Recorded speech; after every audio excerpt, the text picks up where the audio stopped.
ഈശോയിലേറ്റവും പ്രിയപ്പെട്ടവരെ, തിരുവിഷ്ടമേടിയിലേക്ക് സ്വാഗതം. എവർക്കും ഈശോയിൽ കൃപയും സമാധാനവും. ക്രിസ്തു നമ്മളെ വീണ്ടെടുത്തു, പാപത്തിൽ നിന്ന് വിമോചിപ്പിച്ചു എന്ന് പറയുമ്പോൾ എങ്ങനെയാണ് അവിടെ നിന്ന് നിർവഹിച്ചതെന്ന് നമ്മൾ ആലോചിക്കാറുണ്ട്. അവിടെ നിന്ന് രക്തം ചിന്തി, കുരിശിൽ മരിച്ചു, നമുക്ക് രക്ഷ കിട്ടി എന്ന് സാമാന്യന് നമ്മൾ പറയാറുണ്ട്. പക്ഷെ വാസ്തവത്തിൽ ക്രിസ്തു സ്നേഹം കൊണ്ട് നമ്മളെ വീണ്ടെടുത്തു എന്ന കാര്യമാണ് അറിയേണ്ടത്. വീണുപോയ നമ്മളെ, സ്നേഹം നിഷേധിച്ച നമ്മളെ അനന്തമായ സ്നേഹവും കാരുണ്യവും കൊണ്ട് അവിടുന്ന് വീണ്ടെടുത്തു. സ്നേഹമാണ് ജയിക്കുന്നത് എന്നാണ് ക്രിസ്തുവിന്റെ കുരിശുമരണവും ഉത്ഥാനവും നമ്മോട് പറയുന്നത്. സ്നേഹിക്കുന്ന ഒരുവന് മരിക്കാൻ സാധ്യമല്ല. സ്നേഹം മരണമില്ലായ്മയെ കൊണ്ടിരുന്നൊരു കാര്യമാണ്. ഒരു സ്നേഹവും ലോകത്ത് കെട്ടുപോകുന്ന കാര്യമല്ല. അനന്തമായൊരു പ്രവാഹം പോലെയാണത്. നമ്മൾ എത്രത്തോളം അനുഭവിക്കുന്നു എന്നതനുസരിച്ചാണ് നമുക്ക് സ്നേഹാനുഭവം ഉണ്ടാകുക.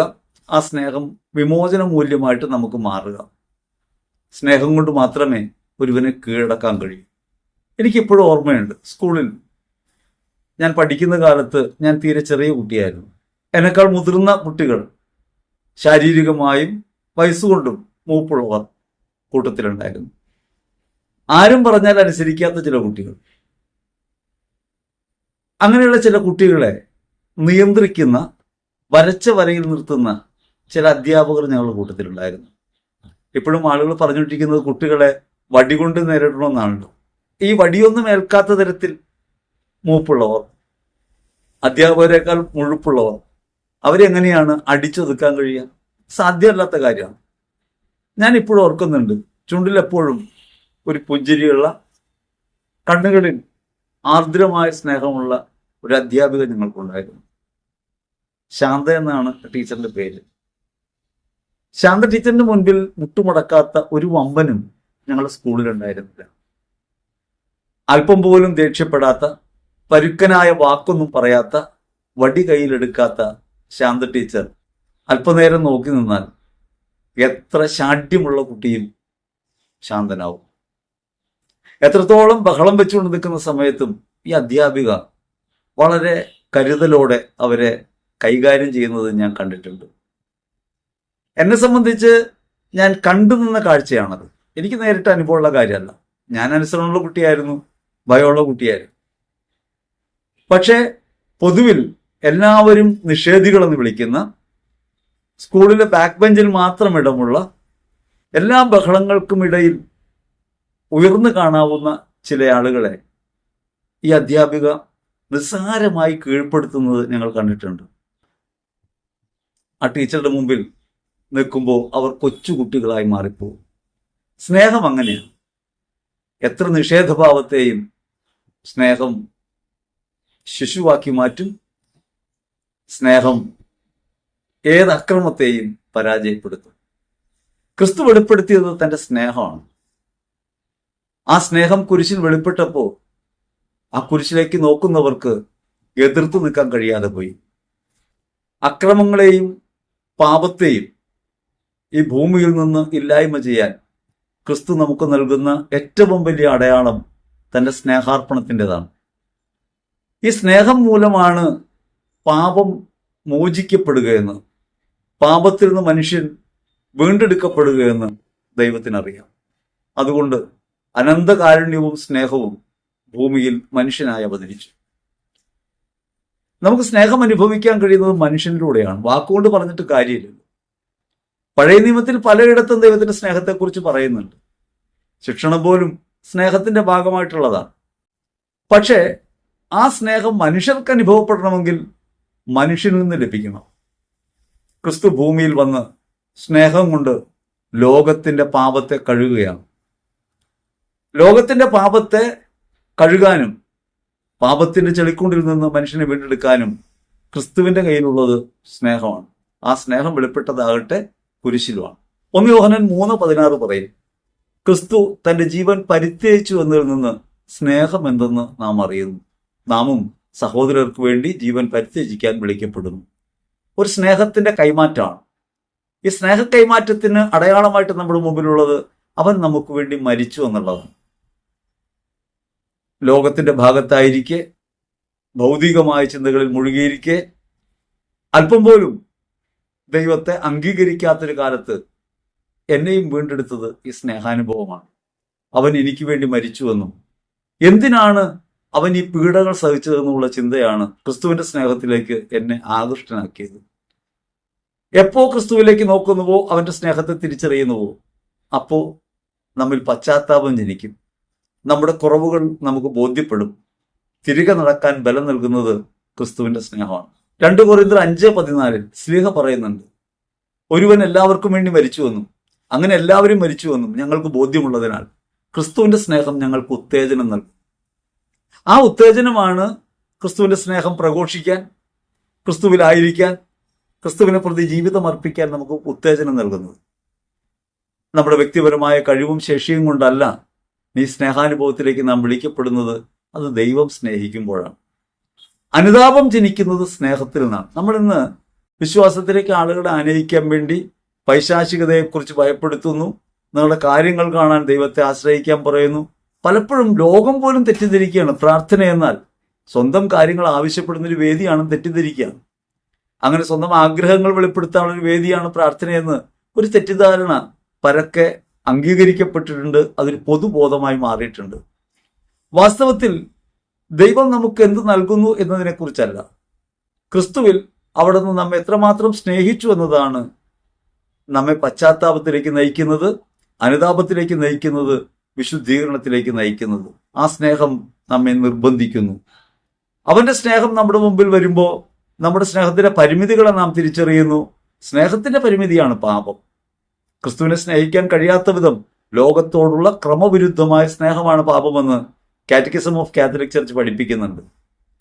അങ്ങനെ നമ്മുടെ ജീവിതത്തിനകത്ത് നമുക്ക് മറ്റുള്ളവരെ സ്നേഹിക്കാൻ കഴിയുന്നില്ല എന്ന പരിമിതി എത്രത്തോളം ഉണ്ട് എന്നൊരാൾ തിരിച്ചറിയുമ്പോൾ അയാൾ തിരികെ നടക്കും. അയാൾ ലോക താല്പര്യങ്ങളിൽ നിന്ന് ക്രിസ്തുവിലേക്ക് പ്രയാണം ആരംഭിക്കും.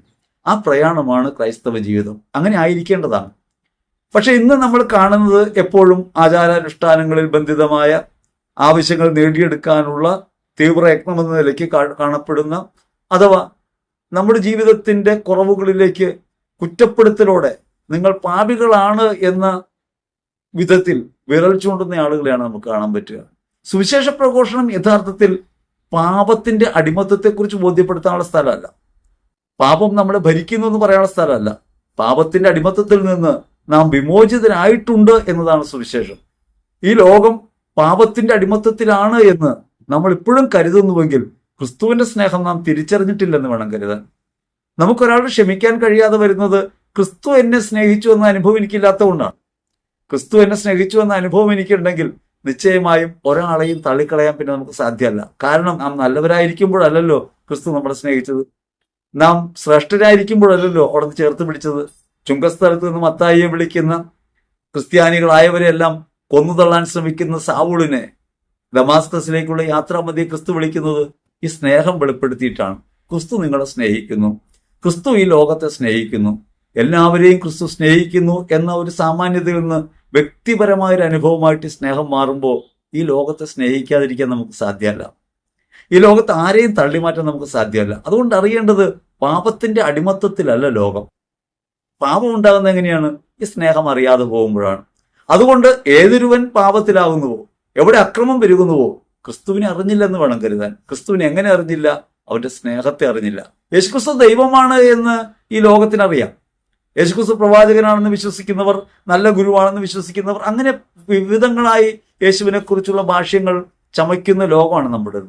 ലോകത്ത് ഇങ്ങനെയൊക്കെ കാണപ്പെടുന്ന ക്രിസ്തു നിന്നെ സ്നേഹിക്കുന്നുവെന്ന് വ്യക്തിപരമായി നിനക്ക് അനുഭവപ്പെടുമ്പോൾ മാത്രമാണ് നിനക്ക് നിന്റെ നിലപാടുകളിൽ മാറ്റം ഉണ്ടാകുക. അപ്പോഴാണ് പാപത്തിൽ നിന്ന് മോചനം ഉണ്ടാകുക. പാപം ഇങ്ങനെ ലോകത്തോടുള്ള ക്രമവിരുദ്ധമായൊരു സ്നേഹമാണെന്നും ലോകത്തെ വസ്തുവൽക്കരിക്കുന്ന ഒരു കാര്യമാണെന്നും നമുക്ക് തിരിച്ചറിയാൻ പറ്റണം. നമ്മളെപ്പോഴും പാപത്തെ കണക്കാക്കുന്നത് 10 കൽപ്പന വെച്ച് നോക്കിയിട്ടാണ്. കൽപ്പനയിൽ പറഞ്ഞിട്ടുള്ള വാചകങ്ങളെ വെച്ച് ഈ വാക്യങ്ങളൊക്കെ ശരിയാണോ ജീവിതത്തിലെന്ന് പരിശോധിക്കുമ്പോൾ നമുക്ക് കാണാൻ കഴിയുന്നത് എന്താണ്?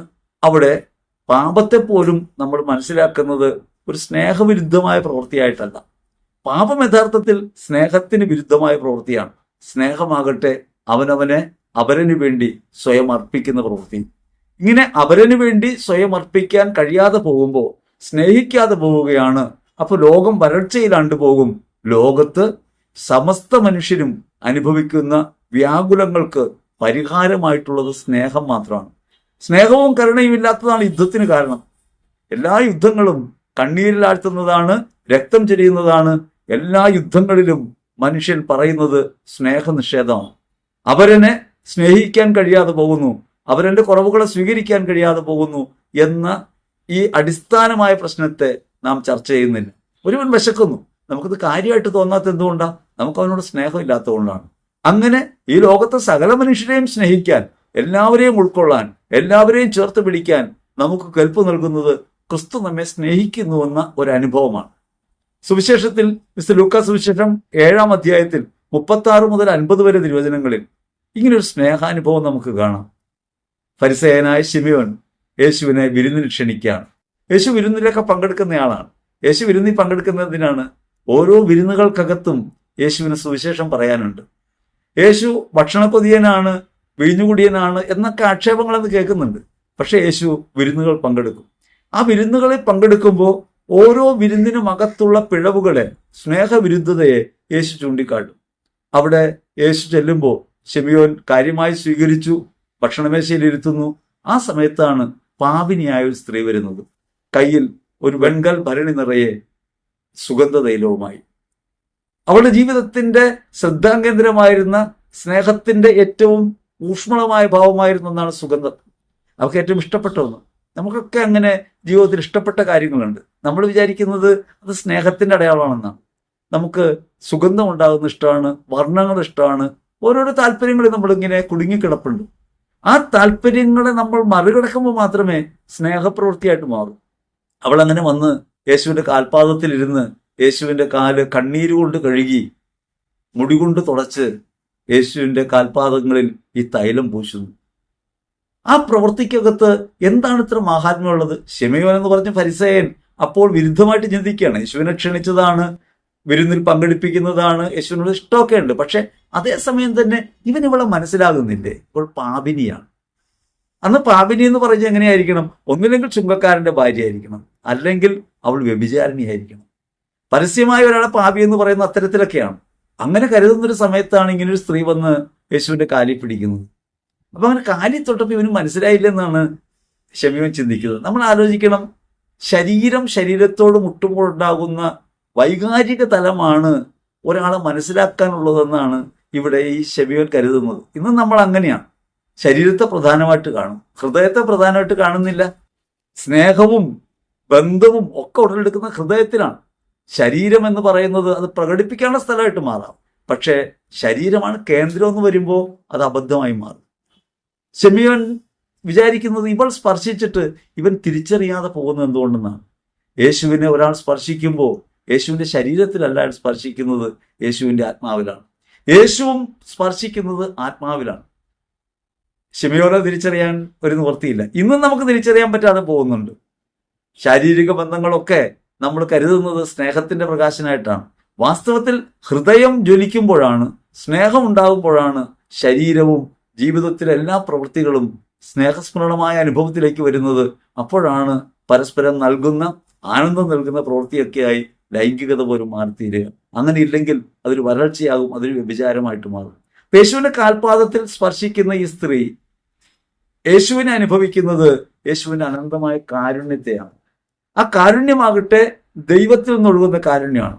തന്നെ സ്വീകരിക്കുന്ന, തന്നെ തള്ളിക്കളയാത്ത, തന്നെ ചേർത്ത് പിടിക്കാൻ കഴിയുന്നവരാണ്. നമ്മളെപ്പോഴും അടുപ്പമൊക്കെ ഉണ്ടാകുന്ന അങ്ങനെയാണല്ലോ. നമ്മുടെ ഹൃദയത്തെ മനസ്സിലാക്കുന്നവരാണ്, നമ്മുടെ പോരായ്മയെ മനസ്സിലാക്കുന്നവരാണ്. നമുക്ക് കുറവുണ്ടെന്നറിയുമ്പോഴും നമ്മെ തള്ളിക്കളയാത്തവരാണ്. സ്നേഹത്തിന്റെ അടയാളം അതാണ്. അപ്പോഴാണ് സ്നേഹാനുഭവം ഉണ്ടാകുക. ഈ സ്ത്രീക്ക് ആ സ്നേഹാനുഭവം ഉണ്ടായി. യേശു അങ്ങനെ തള്ളിക്കളയുന്നവനല്ലെന്ന് ഈ സ്ത്രീക്ക് ബോധ്യമുണ്ട്. ആ ബോധ്യം എവിടെ നിന്നുള്ളതാണ്? ഹൃദയതലത്തിലുള്ളതാണ്. അതൊരു നോട്ടം കൊണ്ടുള്ളതാകാം, അത് ജീവിത വീക്ഷണം കൊണ്ടുള്ളതാകാം. നമുക്ക് നമ്മെ പ്രകാശിപ്പിക്കാൻ കഴിയുന്നത് സ്നേഹത്തിലൂടെയാണെങ്കിൽ നിശ്ചയമായും ലോകത്തിന് നമ്മെ കൊണ്ട് ആവശ്യമുണ്ട്.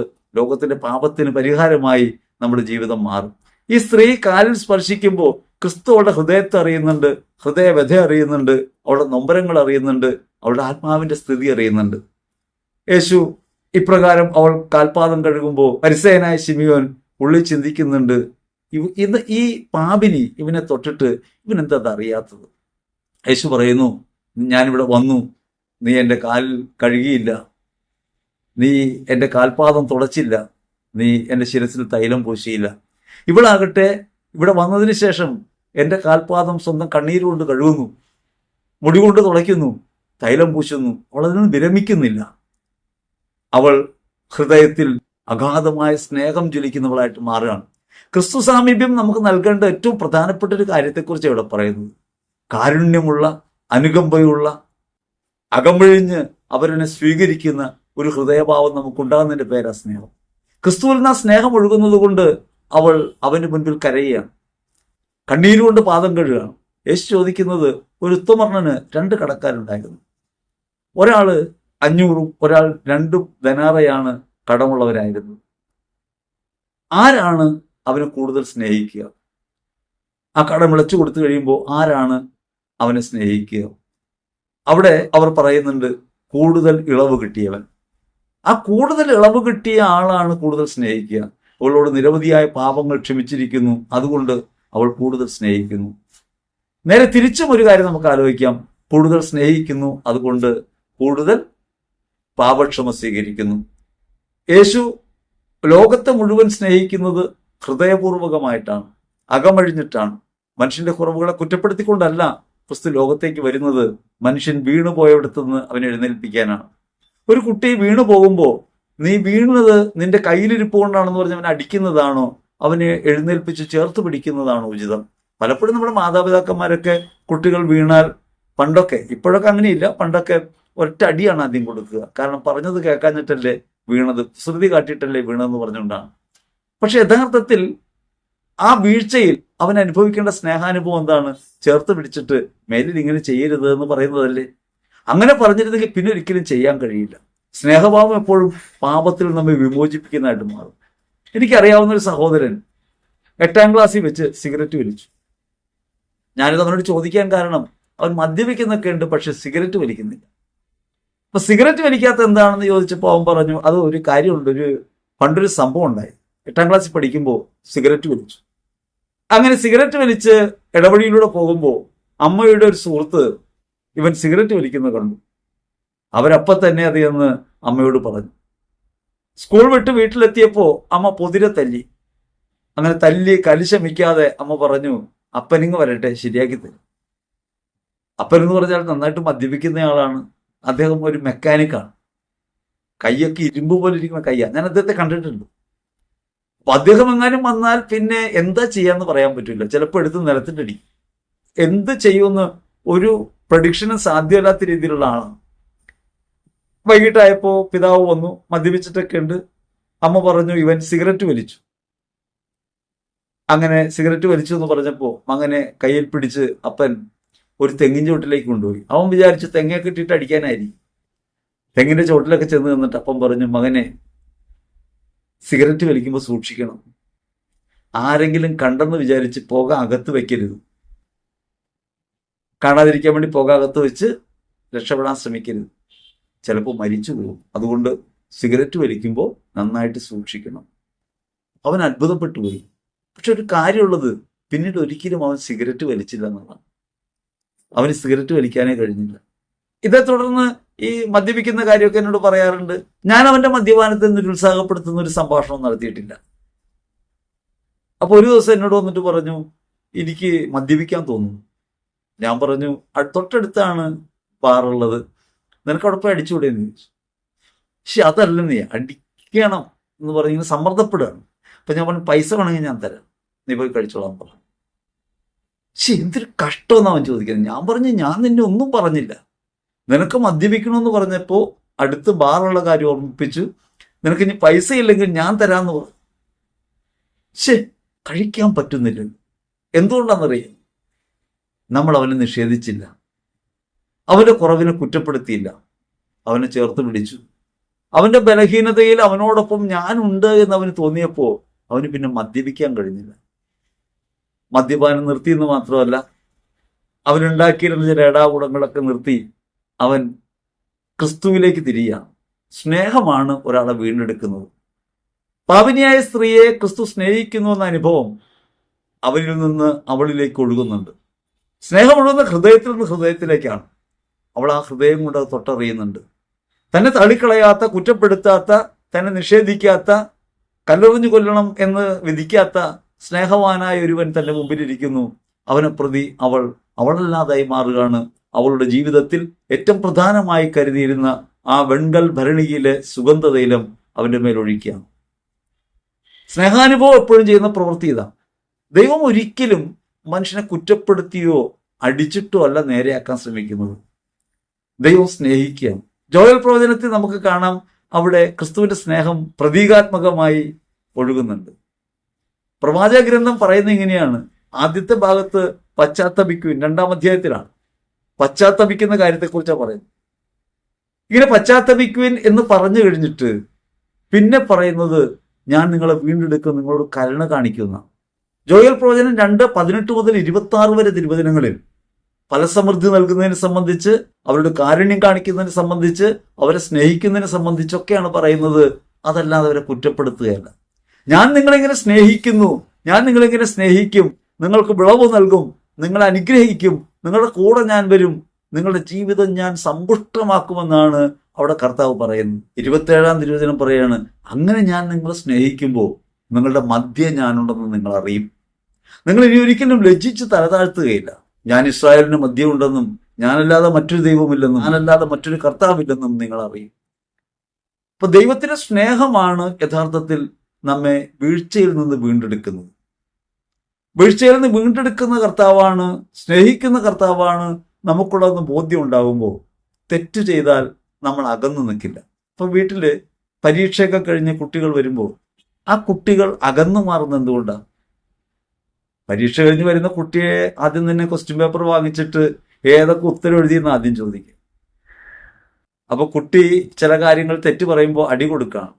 അതുകൊണ്ട് ക്വസ്റ്റ്യൻ പേപ്പറായിട്ട് മാതാപിതാക്കളുടെ അടുത്ത് പോകാനായിട്ട് കുട്ടിക്ക് പേടിയാവും പരീക്ഷ കഴിഞ്ഞാൽ.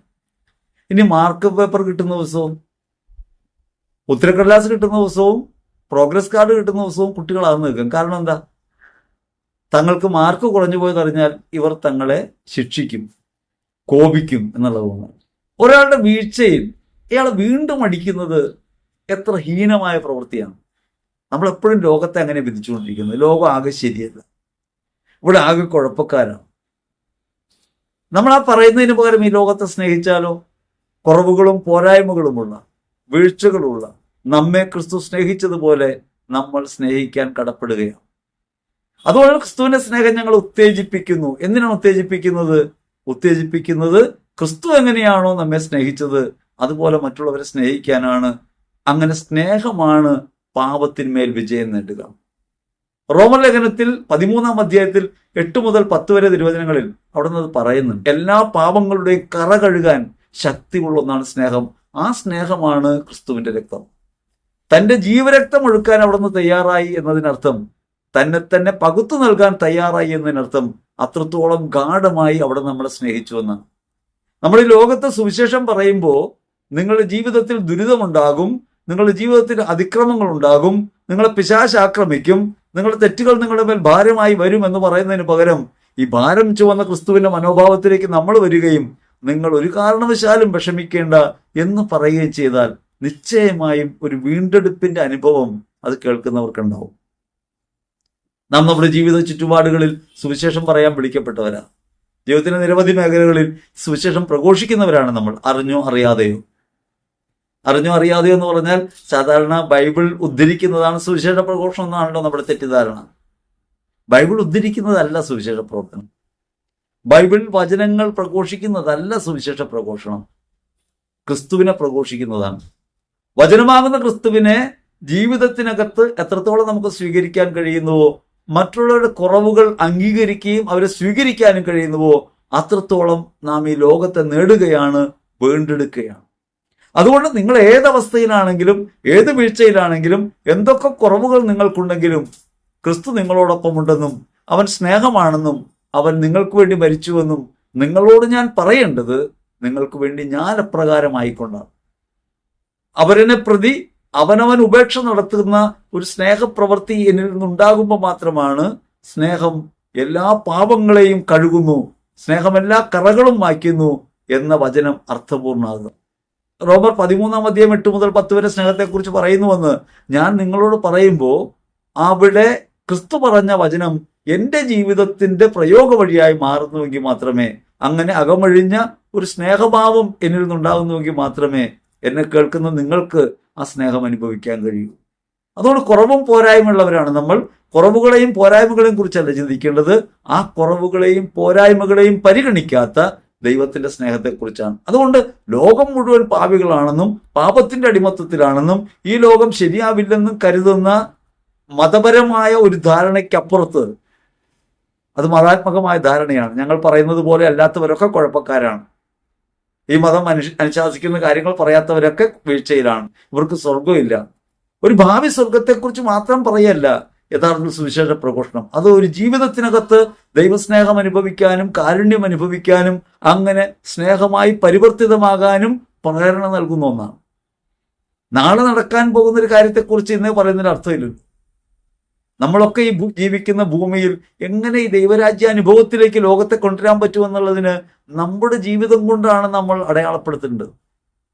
അതല്ലാതെ നാളെ നടക്കാൻ പോകുന്ന ഒരു കാര്യത്തെക്കുറിച്ചല്ല. ഭാവി സ്വർഗത്തെക്കുറിച്ച് നമുക്ക് വർണ്ണകൽപ്പനകൾ പറയാൻ കഴിയും, നമുക്ക് പഠനങ്ങൾ പറയാൻ കഴിയും. അവയൊക്കെ കേൾക്കുന്ന മനുഷ്യരുടെ ബോധമണ്ഡലത്തിൽ അവ തൽക്കാലത്തേക്ക് തങ്ങി നിൽക്കും. പക്ഷെ ജീവിതഗന്ധിയാകില്ല. ജീവിതഗന്ധിയാകുന്ന എവിടെയാണ്? ജീവിതഗന്ധിയാകുന്നത് ഒരുവന്റെ കുറവുകളെ അംഗീകരിക്കുന്നു എന്ന അനുഭവം ഉണ്ടാകുമ്പോഴാണ്, ചേർത്ത് പിടിക്കുമ്പോഴാണ്.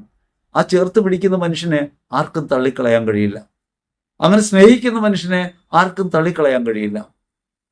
വേദനിക്കുന്ന ഒരാൾ ആ വേദന സഹിച്ചുകൊണ്ട് അവരെ ചേർത്ത് പിടിക്കുമ്പോൾ എങ്ങനെയാണ് നമുക്ക് കുതറി മാറാൻ പറ്റുക? പണ്ടൊരിക്കൽ എറണാകുളത്ത് ലിസി ആശുപത്രിയിൽ ഒരു അച്ഛന് വേണ്ടി പ്രാർത്ഥിക്കാൻ ഒരു സഹോദരനെ കൊണ്ടുപോയി. ഒരു VC അച്ഛനാണ്. അച്ഛൻ ക്യാൻസർ വന്ന് കിടക്കാണ്. ക്യാൻസർ വന്ന് ഓപ്പറേറ്റ് ചെയ്ത് അന്നനാളം മുഴുവൻ മുറിച്ചു മാറ്റി വളരെ കഷ്ടതയിൽ, അതായത് മരണത്തോടെടുത്ത് കിടക്കുന്ന ഒരാൾ.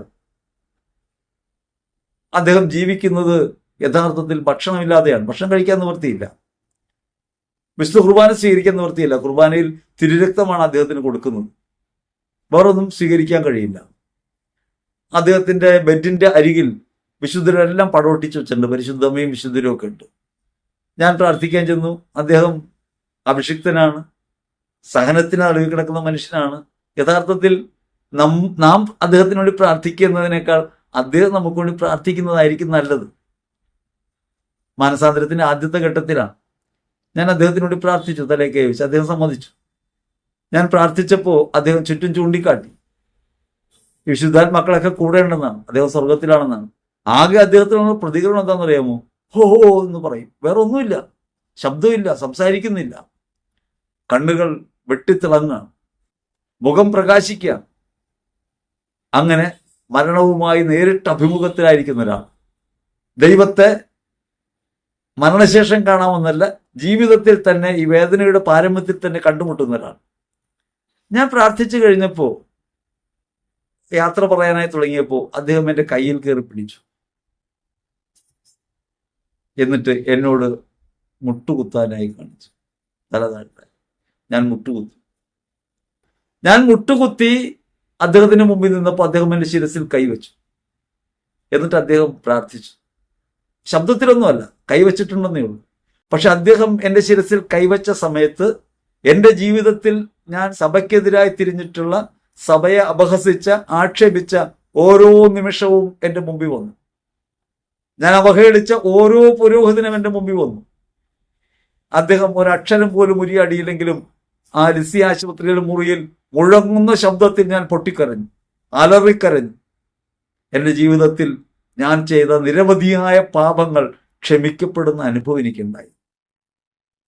ഒരാളുടെ സഹന മധ്യത്തിൽ, ജീവിത വ്യതകൾക്ക് നടുവിൽ അയാൾ അവരനോട് കാട്ടുന്ന ആ കാരുണ്യം എനിക്ക് തിരിച്ചറിയാൻ കഴിഞ്ഞു. ക്രിസ്തുവിനെ ഞാൻ അനുഭവിച്ച ഒരു നിമിഷം അതാണ്. അപ്പൊ നമ്മുടെ ജീവിതത്തിൽ ഒരാൾ നമ്മെ കൈക്കൊള്ളുന്നുവെന്നും കലവറയില്ലാതെ സ്വീകരിക്കുന്നുവെന്നും കുറ്റം വിധിയില്ലാതെ സ്വീകരിക്കുന്നുവെന്നും അയാൾക്ക് വെളിപ്പെട്ടാൽ അയാൾക്ക് പശ്ചാത്തപിക്കാതിരിക്കാൻ സാധ്യമല്ല, അയാൾക്ക് പാപത്തിൽ നിന്ന് മോചനം നേടാതിരിക്കാൻ സാധ്യമല്ല. ഈശോയേറ്റവും പ്രിയപ്പെട്ടവരെ, അതുകൊണ്ട് നാം തിരിച്ചറിയേണ്ടതുണ്ട്, ദൈവം നമ്മോട് കാട്ടിയ അനന്ത കാരുണ്യത്തെ നമ്മൾ തിരിച്ചറിയണം. ആ കാരുണ്യത്തെക്കുറിച്ചുള്ള തിരിച്ചറിവ് നമുക്കുണ്ടാകുമ്പോൾ നമ്മിൽ നിന്നും അതേ സ്നേഹം പുറത്തേക്ക് ഒഴുകും. ക്രിസ്തുവിന്റെ കാരുണ്യവും സ്നേഹവും നമ്മിൽ നിന്ന് പുറത്തേക്ക് ഒഴുകുന്നില്ല, കുറവുള്ളവരെയും പോരായ്മയുള്ളവരെയും സ്വീകരിക്കാൻ നമുക്ക് കഴിയുന്നില്ല, ചേർത്ത് പിടിക്കാൻ കഴിയുന്നില്ല എന്ന് വന്നാൽ ക്രിസ്തുവിനെ നാം അനുഭവിച്ചിട്ടില്ല എന്നാണ് അതിനർത്ഥം. അങ്ങനെ വന്നാൽ നാം പ്രഘോഷിക്കുന്നത് സുവിശേഷമല്ല, അത് സ്വവിശേഷമാണെന്നറിയണം. അതുകൊണ്ടാണ് കാര്യം നേടിത്തരാമെന്ന് പറഞ്ഞ ആളെ കൂട്ടാൻ നോക്കുന്നത്. അതുകൊണ്ടാണ് നിങ്ങൾ പാപത്തിന്റെ അടിമകളാണെന്ന് ലോകത്തോട് പറഞ്ഞുകൊണ്ടിരിക്കുന്നത്. അതുകൊണ്ടാണ് പിശാച് നിങ്ങളെ ആക്രമിക്കുമെന്ന് പറഞ്ഞുകൊണ്ടിരിക്കുന്നത്. നിങ്ങൾ ഈ ലോകത്ത് വീണ്ടെടുക്കപ്പെട്ടവരാണ്. ക്രിസ്തുവിലെന്ന ബോധം ഈ പ്രഘോഷകൻ ഇല്ലാതെ പോകുമ്പോഴാണ്. പലപ്പോഴും പ്രഘോഷകരെയൊക്കെ വിമർശിച്ച് നമ്മൾ സംസാരിക്കുന്നത്, എന്തുകൊണ്ട് നിങ്ങൾക്ക് സ്നേഹം സംസാരിച്ചുകൂടാ, ക്രിസ്തുവിന്റെ സ്നേഹം വെളിപ്പെടുത്തിക്കൂടാ, എല്ലാവരെയും ചേർത്ത് പിടിച്ചുകൂടാ, അവരന് പിശാചുണ്ട് എന്ന് പറയാനല്ലാതെ അവരിൽ ക്രിസ്തുവുണ്ട് എന്ന് പറയാൻ എന്തുകൊണ്ട് കഴിയുന്നില്ല? നിങ്ങളെ സ്നേഹിക്കുന്ന ഒരുവൻ നിങ്ങളുടെ മധ്യേ ഉണ്ടെന്നും അവന്റെ തണലിലാണ് നിങ്ങളെന്നും അവൻ നിങ്ങളെ വീണ്ടെടുത്തിരിക്കുന്നുവെന്നും അവന്റെ രക്തം പരിഹാരമായി മാറിയെന്നും അതുകൊണ്ട് നിങ്ങൾ പാപത്തിൽ നിന്ന് വീണ്ടെടുക്കപ്പെട്ടവരാണെന്നും ഒരാളോട് പറയുകയും അയാളെ ചേർത്ത് പിടിക്കുകയും ചെയ്താൽ നിശ്ചയമായിട്ടും അയാളിൽ നിന്ന് ആത്മാനുതാപത്തിന്റെ കണ്ണീരൊഴുകാൻ തുടങ്ങും. ക്രിസ്തു വിശുദ്ധ പത്രോസിനെ ഒന്നും നോക്കുന്നുണ്ട്, തള്ളിപ്പറഞ്ഞതിന് ശേഷം ഒന്നും നോക്കുന്നുണ്ട്. ആ നോക്കുന്ന നോട്ടത്തിനകത്ത് അകമഴിഞ്ഞ സ്നേഹത്തിന്റെ ശക്തി ഒഴുകുന്നുണ്ട്. ആ സ്നേഹം പത്രോസിനെ ദ്രവിപ്പിക്കുന്നു. അത് അദ്ദേഹത്തിന്റെ കണ്ണിൽ നിന്ന് നീർച്ചാലായിട്ട് ഉറവെടുക്കുന്നു. ദീർഘകാലം കരഞ്ഞ് കരഞ്ഞ് കവിളിലൂടെ 2 നീർച്ചാലുകൾ ഒഴുകിയ പാടുണ്ടായി വിശുദ്ധ പത്രോസിനെന്നാണ് പാരമ്പര്യം പറയുന്നത്. അപ്പോ സ്നേഹമാണ്, കാരുണ്യമാണ്, അനുകമ്പയാണ്, ചേർത്ത് പിടിക്കുന്ന മനോഭാവമാണ്, കരുതലിന്റെ സ്നേഹമാണ് യഥാർത്ഥത്തിൽ അനുതാപം ജനിപ്പിക്കുക. അവനവനെ കുറിച്ച് ബോധ്യമുള്ളവരാക്കി നമ്മളെ മാറ്റുക. ക്രിസ്തു എന്നെ സ്നേഹിച്ചു എന്നതിൽ നിന്നാണ് ഞാൻ അനുതാപിയായി മാറുന്നത്. ക്രിസ്തു എന്നെ സ്നേഹിക്കുന്നു എന്ന ബോധ്യമാണ് നിരന്തരം എന്നെ കണ്ണീരിൽ ആഴ്ത്തുന്നത്. അതുകൊണ്ട് സ്നേഹം എപ്പോഴും നമ്മെ ദ്രവിപ്പിക്കുന്നതാണ്. ദൈവത്തിന്റെ സ്നേഹം അനുഭവിക്കുമ്പോഴാണ് നമുക്ക് പാപത്തിൽ നിന്ന് വിടുതലുള്ളവരായി മാറാൻ കഴിയുക, വിമോചിതരായി ജീവിക്കാൻ കഴിയുക. അപ്പോസ്തല പ്രവൃത്തികൾ 4-ാം അധ്യായത്തിൽ 8 മുതൽ 22 വരെ തിരുവചനങ്ങളിൽ ദേവാലയ അധികാരികളാൽ ചോദ്യം ചെയ്യപ്പെടുന്ന വിശുദ്ധ പത്രോസിനെ യോഹന്നാനെ കാണാം. എന്ത് പ്രവൃത്തിയുടെ പേരിലാണ് ചോദ്യം ചെയ്യുന്നത്? ഒരു മുടന്തനെ സൗഖ്യപ്പെടുത്തിയതിനെ സംബന്ധിച്ചാണ്. ആ മുടന്തനെ സൗഖ്യപ്പെടുത്തുമ്പോൾ സ്വർണമോ വെള്ളിയോ എന്റെ പക്കലില്ല, എനിക്കുള്ളത് ഞാൻ നിനക്ക് തരുന്നു, കർത്താവായ യേശുക്രിസ്തുവിന്റെ നാമത്തിൽ എഴുന്നേറ്റ് നടക്കുക എന്ന് ഈ മുടന്തനോട് പത്രോസ് പറയുന്നുണ്ട്. സ്വർണമോ വെള്ളിയോ എന്റെ കയ്യിലില്ല എന്നതിനർത്ഥം ഒരു നാണയം പോലും എന്റെ കയ്യിലില്ലെന്നാണ്. എങ്ങനെയാണ് ഒരു മുക്കുവൻ ഒരു നാണയം പോലും ഇല്ലാത്തവനായി മാറിയത്? ക്രിസ്തുവിന്റെ സ്നേഹം അനുഭവിച്ചതിൽ നിന്നാണ്. ആ സ്നേഹം കുരിശിൽ പിടയുന്നത് തിരിച്ചറിഞ്ഞ വിശുദ്ധ പത്രോസിനും യോഹന്നാനും ഒരുവന്റെ മുടന്തിനെ സൗഖ്യപ്പെടുത്താതെ കടന്നു പോകാൻ കഴിയില്ല. തന്റെ മുൻപിൽ പ്രതീക്ഷയോടെ നോക്കുന്ന ഒരുവനെ അവഗണിക്കാൻ കഴിയില്ല. നമ്മൾ കൂടെയുള്ളവരെയൊക്കെ അവഗണിക്കുന്നവരാ. ചുറ്റുവട്ടത്ത് കണ്ണീരിലാഴ്ന്നിരിക്കുന്നവരെ, ഭക്ഷണം കഴിക്കാൻ നിവൃത്തിയില്ലാത്തവരെ, വേദനിക്കുന്നവരെ, ഉറ്റവരും ഉടയവരും മറ്റുപോയവരെയും ഒക്കെ അവഗണിച്ചിട്ടാണ് സ്വന്തം ജീവിതത്തിലേക്ക് നമ്മൾ പോകുന്നത്. മതില് കെട്ടിത്തിരിച്ച് അളന്നു മുറിച്ച് മുറിക്കകത്ത് കയറി കതകടച്ച് സുഖമായി ജീവിക്കാൻ നമ്മൾ ശ്രമിക്കുന്നത് അവഗണിച്ചിട്ടാണ്. ഈ ലോകത്തെ സ്നേഹിക്കുന്നു എന്ന് പറയുന്നതിന്റെ എന്ത് പ്രവൃത്തിയാണ് നമ്മുടെ ഭാഗത്തു നിന്നുള്ളതെന്ന് ആലോചിക്കണം. അവരെന്നെ സൗഖ്യപ്പെടുത്താൻ, അവരുടെ ജീവിതത്തിൽ ഇടപെടാൻ നമുക്ക് ശേഷി ഉണ്ടാവുന്നുള്ളൂ. അതൊക്കെ അവരുടെ കാര്യം. എൻ്റെ കാര്യം നോക്കി ഞാൻ ജീവിക്കണമെന്നാണ് മക്കളെ നമ്മൾ പഠിപ്പിച്ചുകൊണ്ടിരിക്കുന്നത്. നമ്മളോ അങ്ങനെയായി. നമ്മുടെ മക്കളെ നമ്മൾ പഠിപ്പിച്ചിരിക്കുന്നത് സ്വന്തം കാര്യം നോക്കി ജീവിക്കണം, മറ്റുള്ളവരുടെ കാര്യത്തിൽ ഇടപെടുന്നവരാകരുതെന്നാണ്. അതുകൊണ്ട് നഗരത്തിലൊരു അക്രമം ഉണ്ടായാൽ അതിനെതിരെ നിൽക്കാൻ നമുക്ക് കഴിയുന്നില്ല. മയക്കുമരുന്ന് വർദ്ധിക്കുമ്പോഴും അതിക്രമങ്ങൾ വർദ്ധിക്കുമ്പോഴും അതിനെതിരെ നിൽക്കാൻ നമുക്കാകുന്നില്ല. അനീതി ലോകത്ത് നിറഞ്ഞു വാഴുമ്പോൾ അതിനെതിരെ നിൽക്കാൻ നമുക്ക് കഴിയുന്നില്ല. അതിനർത്ഥം ക്രിസ്തുവിന്റെ സ്നേഹം നമ്മിൽ ജ്വലിക്കുന്നില്ലെന്നാണ്. ക്രിസ്തുവിന്റെ സ്നേഹം ജ്വലിക്കുമ്പോൾ ദേവാലയ അധികാരികളെ നിഷേധിച്ചുകൊണ്ട്, മതാധികാരികളെ ഭയപ്പെടാതെ ക്രിസ്തുവിനെ പ്രഘോഷിക്കാൻ ശിഷ്യന്മാർ തയ്യാറാകുന്നു. കൂടുതൽ വർദ്ധിതമായ വീര്യത്തോടെ ക്രിസ്തുവിനെ പ്രഘോഷിക്കുന്നവരായി മാറുന്നു. ക്രിസ്തുവിന്റെ സ്നേഹം അവരെ നിർബന്ധിക്കുന്ന അനുഭവം ഉണ്ടാകുന്നു. ഞാനും നിങ്ങളും സ്വന്തം കാര്യങ്ങളിൽ കുടുങ്ങി മരിക്കുന്നതിന്റെ കാര്യം, ഞാനും നിങ്ങളും മറ്റുള്ളവരുടെ കാര്യത്തിൽ കരുതലുള്ളവരാകാതെ ഉത്സുകരാകാതെ ജീവിക്കുന്നതിന്റെ പ്രധാന കാരണം ക്രിസ്തുവിന്റെ സ്നേഹം നമ്മൾ അനുഭവിച്ചിട്ടില്ല എന്നാണ്.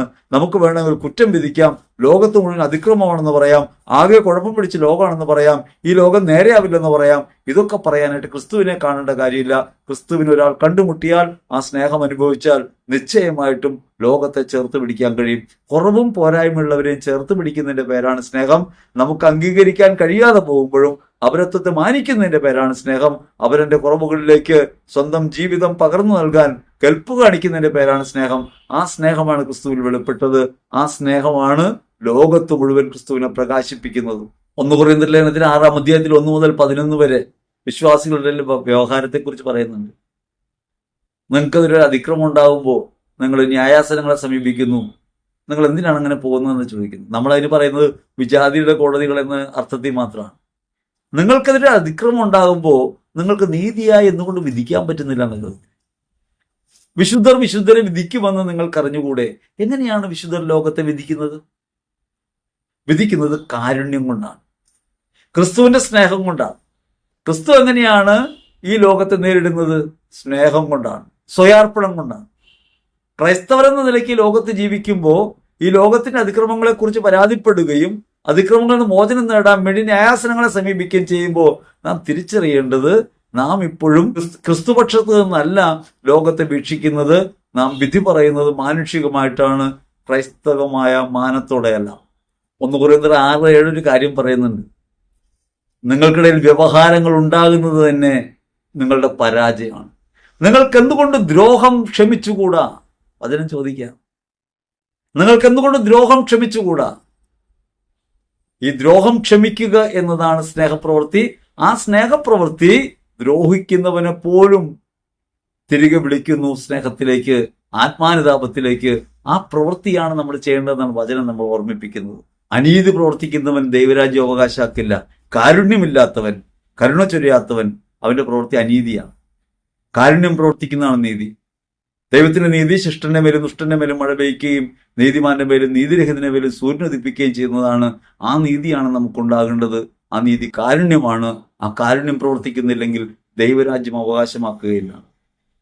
മദ്യപനും അഹങ്കാരിയും പരദൂഷകനും ഇനി ദൈവരാജ്യം അവകാശമാക്കില്ലെന്ന് 10-ാം തിരുവചനം പറയുന്നുണ്ട്. ഇത് പറഞ്ഞിട്ട് നമ്മൾ ഉടനെ തന്നെ മദ്യപാനിയെ നോക്കും. മദ്യപിക്കുന്നയാളെ അനുകമ്പയോടൊന്നല്ല കേട്ടോ, മോശപ്പെട്ട ആളായിട്ടാണ് അങ്ങനെ നോക്കും. അനുകമ്പയില്ല. പരദൂഷകനും ദൈവരാജ്യം അവകാശമാക്കില്ലെന്ന് പറഞ്ഞിട്ടുണ്ട്. പക്ഷെ ആകാവുന്നത്ര ശക്തിയിൽ പരദൂഷണം പറഞ്ഞുകൊണ്ടിരിക്കുന്നുണ്ട്. പരദൂഷണത്തിന് ചെറിയ കാര്യമായിട്ട് നമ്മൾ കാണുന്നത്. വേറെ ഉപദ്രവമൊന്നുമില്ല, വാക്കുകൊണ്ടുള്ള കാര്യമല്ലേ എന്നേ നമ്മൾ കരുതുന്നുള്ളൂ. അപ്പൊ സ്നേഹവിരുദ്ധമായ പ്രവൃത്തി, ലോകത്തിന്റെ സന്തോഷം അന്വേഷിക്കുന്ന പ്രവൃത്തി, ഈ ലോകത്തിന് താല്പര്യങ്ങൾ കൊടുക്കുന്ന പ്രവൃത്തി ദൈവരാജ്യത്തെ നിഷേധിക്കുന്ന പ്രവൃത്തിയാണെന്നും നാം സ്നേഹപ്രവൃത്തിയിലാണ് വേരൂന്നേണ്ടതെന്നും വചനം ഓർമ്മിപ്പിക്കാം. നാം ആരായിരുന്നു എന്ന് നമ്മൾ ഓർക്കണം. 1 കൊരിന്ത്യർ 6:11 പറയുന്ന പ്രധാനപ്പെട്ട കാര്യം അതാണ്. നിങ്ങളും ഇത്തരക്കാരായിരുന്നു. നമ്മൾ ഈ കുറവുള്ളവരും പോരായ്മയുള്ളവരുമാണ്. ആ കുറവുള്ളവരും പോരായ്മയുള്ളവരും നമ്മൾ യേശുക്രിസ്തുവിൽ സ്നാനപ്പെടുകയും പവിത്രീകരിക്കപ്പെടുകയും ദൈവരാജ്യത്തിന്റെ ഭാഗമായി മാറുകയും ചെയ്യുന്നു. അത് കുറവുള്ളപ്പോഴാണ്, പോരായ്മയുള്ളപ്പോഴാണ്, നമ്മുടെ കഴിവിനാലല്ല.